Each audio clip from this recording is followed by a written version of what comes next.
வார்த்தையை சொல்லும் பொழுது அங்கு சொல்லப்படுகிற வார்த்தை தாகமாயிருக்கிறேன், நான் தாகமாயிருக்கிறேன். இதுல இருந்து நிறைய முறை நம்ம பிரசங்கித்திருக்கிறோம்.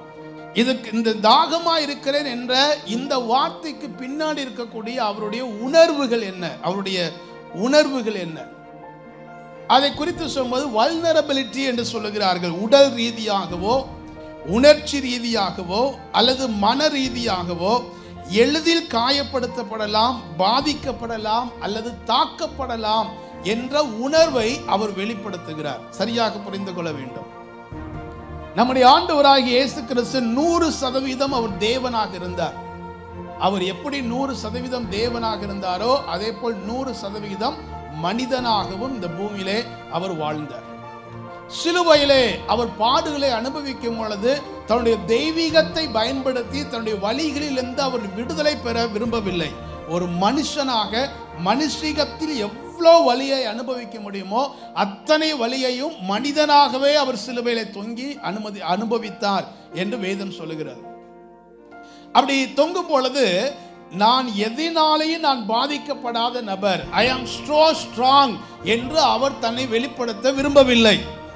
நன்றாய் கவனியுங்கள். இந்த வார்த்தையை தியானிக்கும் பொழுது அந்த உணர்வை தியானிக்கும் பொழுது நாம் கற்றுக்கொள்ள வேண்டிய விஷயத்தையும் நாம் கவனம் செலுத்த வேண்டும். நான் ரொம்ப ஸ்ட்ராங்கான பர்சன், எதுவும் என்னை பாதிக்காது, எதுவும் என்னை தாக்காது, எதினாலேயும் நான் காயப்படவே மாட்டேன், ஐ ஆம் so strong அப்படி என்று நிரூபிக்க தேவன் இயேசு விரும்பவில்லை, மனிதனாகிய இயேசு விரும்பவில்லை. மாறாக அவர் சொல்கிறார், எப்ப நானும் உங்களை போல பாடுள்ள மனுஷன், எனக்கும் தாகம் இருக்கிறது, எனக்கும் தேவை இருக்கிறது. ஆகவே தன்னுடைய தேவையை குறித்து சொல்லுவதற்கு எந்த இடத்திலையும் அவர் அவமானப்படவில்லை. நான் சாதாரணமான நபர், எனக்கும் தேவை இருக்கிறது, நானும் மன ரீதியாகவோ உணர்ச்சி ரீதியாகவோ சரீர ரீதியாகவோ நான் தாக்கப்பட முடியும், நான் காயப்படுத்தப்பட முடியும்.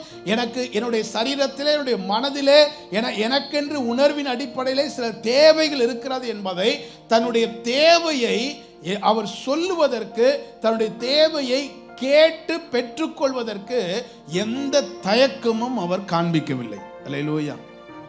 இதிலிருந்து நாம் புரிந்து கொள்ள வேண்டும், நிறைய நேரங்களில் நாம் நம்முடைய தேவைகளை சரியான இடத்துல அட்ரஸ் பண்ணுவது இல்லை. அப்படித்தானா? நீங்களா எப்படின்னு தெரியல, நான் நிறைய நேரங்களில் இப்படி தான் இருந்திருக்கேன். நமக்கு ஒரு தேவை என்று வரும் பொழுது நம்ம போய் இதை கேட்கலாமா, இவங்ககிட்ட கேட்டு இந்த தேவையினால் பூர்த்தி செய்ய முடியுமா, இதை சொல்றதுக்கு பதிலாக சொல்லாம இருந்துக்கலாமே. ஒருவேளை நான் கேட்டு அவங்க கொடுக்க மாட்டேன்னு சொல்லிட்டா, ஒருவேளை நான் கேட்டு அவர்கள் என்னை வித்தியாசமாக பார்த்து விட்டால் என்று நினைத்து அநேக நேரங்களில் நாம் நம்முடைய தேவைகளை குறித்து பேசுவது இல்லை. நான் சொல்வதை சரியாய் புரிந்து கொள்ளுங்கள். ஒவ்வொரு தேவையையும் யாரிடத்தில் கேட்க வேண்டும் என்கிற ஒரு காமன் சென்ஸ் இருக்கணும். இதுக்கு மேல ஒரு வார்த்தை இதுக்கு போட முடியாது. யார்கிட்ட எதை கேட்க வேண்டும் என்கிற ஒரு காமன் சென்ஸ் இருக்கணும், பொது அறிவு இருக்க வேண்டும். அது மாத்திரமல்ல, யாரிடத்தில் எதை கேட்க வேண்டுமோ அதை எந்த தயக்கமும் இல்லாமல் கேட்கும் மனநிலைக்கு வர வேண்டும். நானும் தேவை நிறைந்தவன் என்ற உணர்வை வெளிப்படுத்துகிறவர்களாக இருக்க வேண்டும். அப்போதான் நம்ம ரியலா வாழ முடியும் இந்த பூமியில. நான் இதை குறித்து சிந்திக்கும் பொழுது இயேசு கிறிஸ்து எப்படியெல்லாம் வாழ்ந்தார், அவர் எங்கெல்லாம் தன்னுடைய தேவைகளை அட்ரஸ் பண்ணியிருக்கிறாருன்னா அது ஒரு பெரிய லிஸ்ட் வருகிறது, பெரிய லிஸ்ட் வருகிறது. கவனிங்கள், யோவான் 4:8 அவர் மதியான நேரத்திலே தாகமாக இருந்தார். சமாரிய பெண் அங்கு தண்ணி எடுக்க வருகிறாள். அவளிடத்தில் அவள் ஒரு சமாரிய பெண் என்று அறிந்திருந்தோம். இன்னும் சொல்ல வேண்டுமானால் அவருடைய வாழ்க்கை வித்தியாசமாக இருக்கிறது என்று தெரிந்திருந்தோம். இப்போ அவருக்கு தேவை தாகத்துக்கு தண்ணீர் வேண்டும், தாகத்துக்கு தண்ணீர் வேண்டும். தன்னை குறித்தோ தன்னுடைய மதிப்பை குறித்தோ எதை பற்றியும் அவர் யோசிக்கவில்லை. அந்த பெண்மணியிடத்தில் போய் கேட்கிறார், குடிப்பதற்கு தாகத்துக்கு தண்ணீர் தா என்று கேட்கிறார். கொஞ்சம் யோசிச்சு பாருங்க, நம்ம நிறைய நேரங்களில் இப்படி கேட்டிருக்கிறோமா? நான் மறுபடியும் சொல்லுறேன், நீங்கெல்லாம் எப்படின்னு தெரியல, நான் நிறைய நேரங்களில் தாகம் இருந்தா கூட யார்கிட்ட என்ன செய்ய மாட்டோம். ஏன்னா சின்ன வயசா இருக்கும் போது எங்க பாட்டி இப்படி சொல்லியிருக்காங்க, என்ன நடந்தாலும் யார்ட்டும் எதுவும் கேட்கக்கூடாது, அதுதான் சிறந்தது, அதுதான் ஸ்ட்ராங் பர்சன். சில நேரங்களில் தண்ணீர் இருக்கும், பக்கத்திலே வாட்டர் பாட்டில் இருக்கும், கேட்டா கொடுப்பாங்க. ஆனால் அதை கேட்காம குடிக்காம கடைசியில் தலைவலி வந்து அது ஒரு 2 நாள் அந்த தலைவலி ஓடும். இயேசு அதை பற்றிலாம் யோசிக்கவே இல்லை. எந்த இடத்தில் தேவை இருக்கிறதோ அந்த தேவையை எந்த இடத்துல அட்ரஸ் பண்ணுமோ சரியாக அவர் கேட்கிறார். தாகத்துக்கு தா என்று கேட்கிறார். மார்க் 6:31 வேகமாக யாராவது வாசிக்கலாமா? மார்க் 6:31. அவர் அவர்களை நோக்கி, வனாந்திரமான ஓரிடத்திற்கு சற்றே இளைப்பாறும்படி போவோம். பாருங்க, ஏன்னா ஜனங்கள் வந்து போயிட்டே இருந்ததுனால நிறைய பிஸி ஷெட்யூல், நிறைய பிஸியான ஊழியம் இருந்தது. அதனால இயேசு கிறிஸ்து தனக்கு தன்னுடைய சரீரத்துக்கு ஓய்வு தேவை என்று உணர்ந்தார். உணர்ந்த உடனே சீசர்களை பார்த்து சொல்கிறார், வனாந்திரமான ஒரு இடத்திற்கு சும்மா பார்க்க போயிட்டு வருவோம்னு சொல்ல, வனாந்திரமான ஒரு இடத்திற்கு தனித்து சற்றே இளைப்பாறும்படி போவோம், வாருங்கள். எஸ், நமக்கு ரெஸ்ட் தேவை. சிலருக்கு ரெஸ்ட்லயே வாழ்க்கை ஓடுது, அதை நான் சொல்லல. வேலைக்கே போகாம வீட்டுக்குள்ளேயே இருக்கிற ஆட்கள் நிறைய பேர் இருக்கிறாங்க, அவர்களை பற்றி சொல்லல. ஆனா நம்முடைய சரீரத்திலே உழைக்கிறோம், வேலை செய்கிறோம், பல நேரங்களில் கடினமான சூழலுக்குள் போகிறோம். we need rest. இந்த சரீரத்துக்கு ஒரு ஓய்வு தேவை.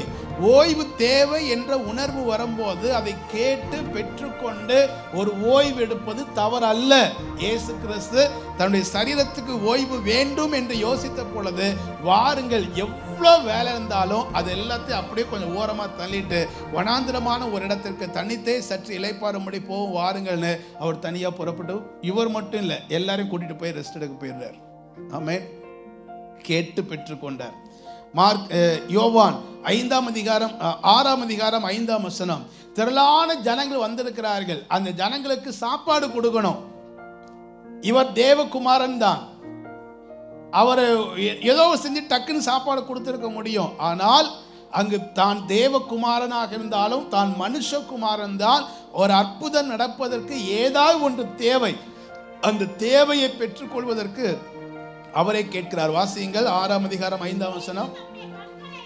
தன் கண்களை ஏறெடுத்து திரளான ஜனங்கள் தம்மிடத்தில் வருகிறதை கண்டு பிலிப்புவை நோக்கி, இவர்கள் சாப்பிடத்தக்கதாக அப்பங்களை எங்கே கொள்ளலாம் என்று கேட்கிறார்.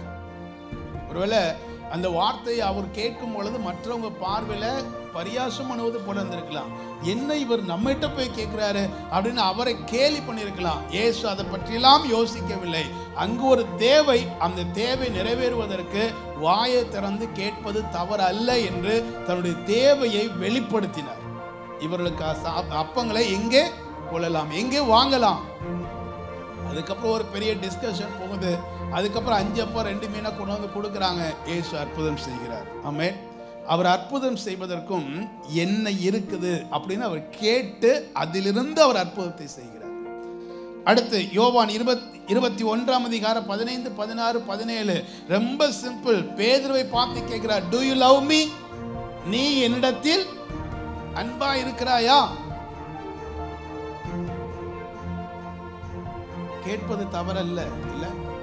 ஆனா யார்கிட்ட கேட்கறோங்கிறது ரொம்ப முக்கியம். அதனால தான் காமன் சென்ஸ் வேணும்னு சொல்லி சொன்னேன். பாஸ்ட் கேட்க சொல்லியிருக்கிறார், do you love me கேட்க சொல்லியிருக்கிறாரு. ஆவியானவரே இன்றைக்கு என்னோடு நேரடியாக பேசிவிட்டார். ஆகவே நான் போய் இன்னைக்கு ப்ரப்போஸ் பண்ண போறேன், நாசமா போயிடக்கூடாது. சீசனை பார்த்து அந்த இடத்தில் அவனை உணர்த்தி வைப்பதற்கும், அதே நேரத்தில் உன்னுடைய அன்பு எனக்கு தேவை என்பதை புரிந்து கொண்ட இயேசு கிறிஸ்து அந்த இடத்துல கேட்கிறார், do you love me? நீ என்னிடத்தில் இவைகளை பார்க்கிலும் இவர்களை பார்க்கிலும் நீ என்னிடத்தில் அன்பாயிருக்கிறாயா? அடுத்து மத்திய 26ஆம் அதிகாரம் 40ஆம் வசனம். அந்த கெத்செமனே தோட்டத்தில் அவர் ஜெபிக்க போகிறார். எல்லாரும் தூங்கி கொண்டிருக்கிறார்கள். அதுக்கப்புறம் வந்து அவர் கேட்கிறார் 40ஆம் வசனத்தில், என்னோடு கூட 1 மணி நேரம் ஆகிலும் என்னோடு கூட விழித்திருக்க கூடாதா? தேவையை அவர் கேட்கிறார். யோவான் 21ஆம் அதிகாரம் 5ஆம் வசனம். உயிர்த்தெழுந்த பின்பு கூட அவர் பிள்ளைகளே புசிக்கிறதுக்கு ஏதாயிலும் உங்களிடத்தில் உண்டா என்று கேட்கிறார். அல்லேலூயா. உங்களுடைய தேவையை, உங்களுடைய உணர்வுகளை, உங்களுடைய எண்ணங்களை யாரிடத்தில் சொல்ல வேண்டுமோ அவரிடத்திலே சொல்லி பழகுங்கள். போன வாரம் இந்த வாரம் தான் திங்கட்கிழமை தூத்துக்குடியில் ஒரு ஆண்கள் ஐக்கிய முகாமில் பேசுவதற்காக அழைக்கப்பட்டிருந்தேன். அந்த முகாமில் பேசும் பொழுது இப்படி சில வார்த்தைகளை நான் அவர்களுக்கு கேட்டேன். அதே கேள்வியில நான் உங்களுக்கும் சொல்ல விரும்புகிறேன். Do you express all your feelings to your life partner? உங்களுடைய வாழ்க்கை துணையினிடத்தில் உங்களுடைய எல்லா உணர்வுகளையும் எக்ஸ்பிரஸ் பண்ணுகிறீர்களா? கிட்டத்தட்ட ஒரு 120 ஆண்கள் இருந்தார்கள். ஏகோபித்த கருத்தாக சொன்னார்கள், நாங்கள் கேட்பது இல்லை. பெரும்பான்மையான கணவன் மனைவி உறவுகளுக்குள்ளே, கணவன் மனைவிக்குள்ளே அவர்கள் தங்களுடைய உணர்வுகளை, எண்ணங்களை ஒருவருக்கொருவர் தங்கள் வாழ்க்கை துணையோடு பகிர்ந்து கொள்வதில் எக்ஸ்பிரஸ் பண்ணுவது இல்லை. அதனால தான் இன்னைக்கு நிறைய குடும்பங்கள் சிதைந்து போய் கொண்டிருக்கிறது. Do you express your mental pressure to your life partner? உங்களுடைய மனதில் என்னென்ன அழுத்தங்கள் இருக்கிறதோ அந்த அழுத்தங்களை உங்கள் மனைவியோடு, உங்கள் கணவனோடு பகிர்ந்து கொள்கிறீர்களா?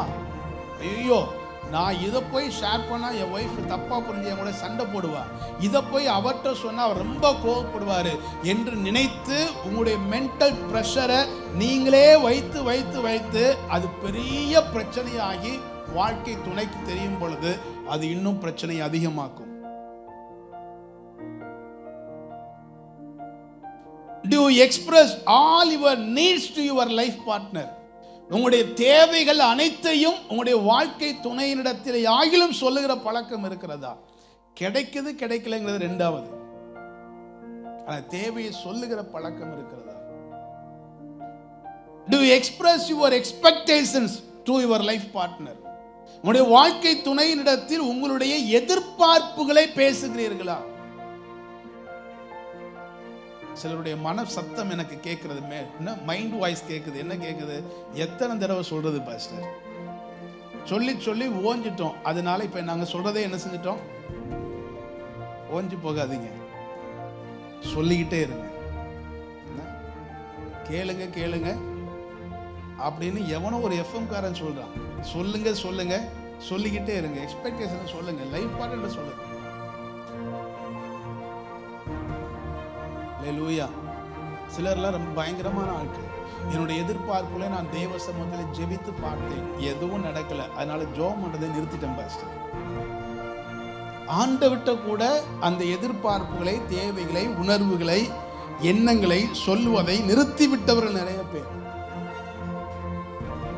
Do you express your failures to your life partner? உங்களுடைய தோல்விகளை உங்களுடைய வாழ்க்கை துணையினிடத்தில் பகிர்ந்து கொள்கிறீர்களா? நான் ஒரு ஃபேமிலி மீட்டிங்ல பேசினதுனால லைஃப் பார்ட்னர் சொன்னேன். இப்போ லைஃப் பார்ட்னர் பதிலாக கார்டன் போட்டுக்கலாம், அல்லது டு யுவர் பேரண்ட்ஸ் வச்சுக்கலாம், அல்லது டு யுவர் சில்ட்ரன் என்று வைத்துக் கொள்ளலாம். உங்கள் பிள்ளைகளிடத்தில் பகிர்ந்து கொள்ள வேண்டிய காரியத்தை பகிர்ந்து கொள்கிறீர்களா? நிறைய பெற்றோர் என்ன நினைக்கிறாங்க தெரியுமா? நான் படுற கஷ்டம் என் பிள்ளைக்கு என்ன தெரிய வேண்டாம், தெரியவே வேண்டாம், அவங்க சந்தோஷமா இருக்கட்டும். இப்படி சொல்லி கெட்டு போன பிள்ளைகள் ஏராளம். உங்களுடைய வாழ்க்கையை குறித்து, உங்களுடைய தோல்விகளை குறித்து, உங்களுடைய கடினமான பாதைகளை குறித்து உங்கள் பிள்ளைகளுக்கு தெரிய வேண்டும். உங்களுடைய நிலையை குறித்து உங்களுடைய பெற்றோருக்கு தெரிய வேண்டும். எல்லாவற்றுக்கும் மேலாக உங்களுடைய தேவை, உங்களுடைய எதிர்பார்ப்புகள், உங்களுடைய தோல்வி, உங்களுடைய பயம், உங்களுடைய கலக்கம் அத்தனையும் தேவனுக்காயிலும் தெரியப்படுத்துகிற பழக்கம் உருவாக்கி கொள்ள வேண்டும். அல்லேலூயா. நாம் பாதிக்கப்படக்கூடியவர்கள் தான். நம்ம யாருமே ரொம்ப ஸ்ட்ராங்லாம் கிடையாது. எதுவும் என்னை அசைக்காது அப்படின்னு யாருமே சொல்ல முடியாது. கர்த்தர் என் பட்சத்தில் இருந்தால் நான் அசைக்கப்படுவதில்லை. கர்த்தர் என் பட்சத்தில் இருந்தால் நான் அசைக்கப்படுவதில்லை. அதை நான் இன்னும் கொஞ்சம் மாற்றி சொல்றேன். கர்த்தர் பட்சத்தில் நாம் இருந்தால் நாம் அசைக்கப்படுவதில்லை. அப்படிதானா? ஆனா நிறைய நேரத்தில் கர்த்தர் பட்சத்தில் நம்ம என்ன செய்யறதில்லை. அவர் எப்போது நம்ம பக்கத்தில் தான் இருக்கிறாரு. ஆனா நம்ம அப்பப்போ அவர் விட்டு என்ன செஞ்சிடறோம், தூரமா போயிடும். அப்படி போகும்போதெல்லாம் பாதிக்கப்படுவதற்கான வாய்ப்புகள் இருக்கிறது. ஆகவே உங்களுடைய எண்ணங்கள், உங்களுடைய தோல்விகள், உங்களுடைய விருப்பங்கள், உங்களுடைய ஆசைகள், உங்களுடைய எதிர்பார்ப்புகள், உங்களுடைய கலக்கங்கள் எல்லாவற்றையும் எல்லா சமயத்திலையும் தேவனிடத்திலே ஆகிலும் சொல்லி பழகுங்கள். அப்படி பழகும் பொழுது நாம் நிறைய காரியத்திலே நாம் ஜெயம் பெறுகிறவர்களாக, வெற்றி பெறுகிறவர்களாக முன்னேறுவதற்கு அது உதவி செய்யும். அல்லேலூயா. நிச்சயமாக இயேசு உதவி செய்வார். ஏன்னா தாகத்துக்கு தாய் என்று கேட்டார், தாகமா இருக்கிறேன் என்று கேட்டார். கடற்காலனை உடனே காடியிலே தோய்த்து அவருக்கு என்ன செய்தார்கள்? கொடுத்தார்கள். அதை வாங்க மனதில்லாமல் வேண்டாம் என்று முகத்தை திருப்பிக் கொண்டார். ஏன்னா அந்த நாட்களில் சிலுவையில் தொங்குகிறவர்கள் இப்படி வேதனையோடு தாகமா இருக்கிறன்னா மதுபானத்தில் நனைத்து அதை கொடுப்பார்களாம். அந்த போதையிலே அவர்கள் வலியை மறந்திருக்க வேண்டும் என்பதற்காக கொடுக்கப்படுகிற ஒன்று அது. அதை ஸ்மெல் பண்ணி பார்த்தோன்னையும் இதை நான் புசிக்க கூடாது, குடிக்க கூடாது, என் வலியை நான் அனுபவிக்க வேண்டும் என்று அதை அசட்டை பண்ணார். அது வேண்டாம் என்று ஒதுக்கிவிட்டார் என்று சரித்திர ஆசிரியர்கள் சொல்லுகிறார்கள். தேவையை பற்றி சொல்லுங்கள். தேவை சந்திக்கப்படுகிறதோ இல்லையோ, யாரிடத்தில் சொல்ல வேண்டுமோ, இன்னும் சொல்ல வேண்டுமானால் யாரிடத்தில் சொல்லுகிறீர்களோ இல்லையோ, தேவனிடத்திலே ஆகிலும் உங்களுடைய தேவையை சொல்லுங்கள். அல்லேலூயா. சொல்லுகிற பழக்கத்தை ஏற்படுத்திக் கொள்ளுங்கள். ஆண்டவருடைய நாமம் மகிமைப்படுவதாக. சோ உங்களுடைய தேவையை சொல்லுவதற்கு பயம் இருக்குதா உங்களுக்கு? கணவன் மனைவி உறவுக்குள்ளே, பெற்றோர் பிள்ளைகளுக்கு இடையில் இருக்கிற உறவுக்குள்ளே உங்களுடைய தேவையை குறித்து சொல்லுவதிலே பயம் இருக்கிறதோ, அல்லது ஒரு விதமான தயக்கம் இருக்கிறதா? அதை இன்றைக்கு தேவ சமூகத்திலே ஜெபம் பண்ணி அதை உடைத்து விடுங்கள். எத்தனையோ கணவன் மனைவி உறவுக்குள்ளே ஒருவருடைய வாழ்க்கையிலே அவர்கள் சந்திக்கிற பிரச்சனைகள், அவர் சந்திக்கிற போராட்டங்களை தன்னுடைய வாழ்க்கை துணையிடத்தில் சொல்லாமலே இருந்து அதுவே ஒரு பெரிய பிரச்சனை ஏற்படுத்தி பிரிவுக்கான காரணமாக அமைந்து விடுகிறது. பிரியமான அன்பு ஜனமே, அட்லீஸ்ட் உங்களுடைய கணவன் மனைவி உறவுக்குள்ள ஆகிலும், உங்களுடைய பெற்றோர் பிள்ளைகள் என்ற உறவுக்குள் ஆகிலும் எந்த மறைவும் இல்லாமல் எல்லாவற்றையும் சொல்லுகிற பழக்கத்தை ஏற்படுத்திக் கொள்ளுங்கள். இந்த காலை நேரத்தில் அந்த ஒரு லேர்னிங், அந்த ஒரு கற்றுக்கொள்ளுதலை, அந்த புரிதலை பரிசுத்த ஆவியானவர் நமக்குள்ளே தரட்டும். ஆமென்.